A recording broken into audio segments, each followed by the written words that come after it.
আসসালামু আলাইকুম। আল্লাহ তাআলার অশেষ রহমতে আমরা আমাদের খামারের নতুন কার্যক্রম আবার শুরু করতেছি সুন্দরভাবে।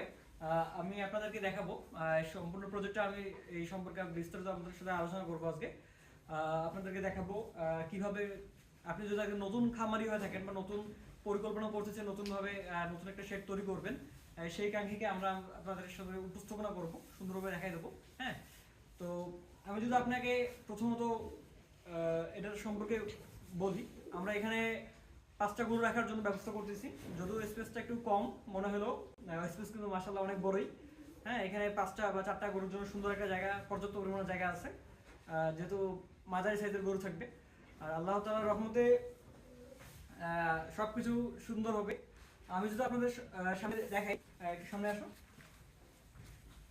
আমি যদি এই আমি এখন আপনাদেরকে দেখাবো এর প্রস্থ কতটা, দৈর্ঘ্য আর কি কেমন কি আমরা রাখছি সম্পূর্ণ আপনাদেরকে দেখাবো। প্রথমে আমি যদি দেখাই, এটা করছি, লম্বাটা রাখছি 19 ইঞ্চি, আর এটা হচ্ছে প্রস্থ হচ্ছে 28 ইঞ্চি। হ্যাঁ, আর এটা হবে আমাদের, যেহেতু আমাদের গরু থাকবে অত বড় না, গরু থাকবে মানে হালকা পরিমাণ মোটা থাকবে, হালকা পরিমাণ ছেড়ে দেবো, বাজার থাকবে ওই ধরনের যেহেতু চিন্তা ভাবনা করছি এবার। আসলে ডেইরি ফার্ম থেকে তো আর একদমই লাভবান হওয়া সম্ভব নয়। হ্যাঁ, আর দেখাই থাকে মোটামুটি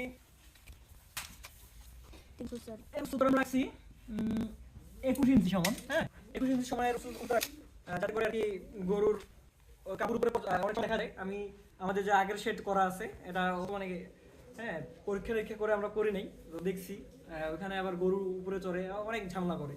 এতে করে দেখা যাচ্ছে যে খাবারের মধ্যে গরু মলত্যাগ করে অনেক সময়, এতে করে গরুর কিন্তু অনেক ধরনের সমস্যা হয়। তো সেই বিবেচনা করে এবার একটু বড় করছি। হ্যাঁ, আমরা এই কামার বসি আর এখানে আমরা যেটা চেষ্টা করছি ঠিক আছে, আমি চেষ্টা করছি যেটা করতে যাচ্ছি কি পানি খাবার একসাথে মিক্স থাকে। হ্যাঁ, তা পানি বের হওয়ার জন্য আবার জায়গা রাখবো। হ্যাঁ, সুন্দর করে একবারে সব মেজারমেন্ট করে করা হচ্ছে।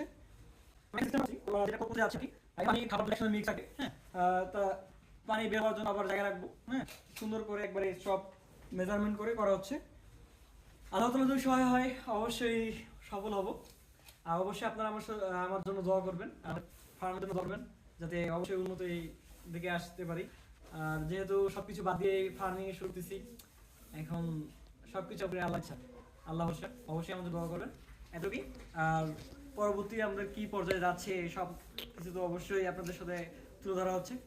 আর যদি আমাদেরকে ভালো লাগে থাকে বা নতুন নতুন তথ্য পেয়ে আপনি যদি উপকৃত হতে চান, অবশ্যই কমেন্ট করে বলবেন, আর অবশ্যই আমাদেরকে সাপোর্ট করবেন এবং লাইক এবং সাবস্ক্রাইব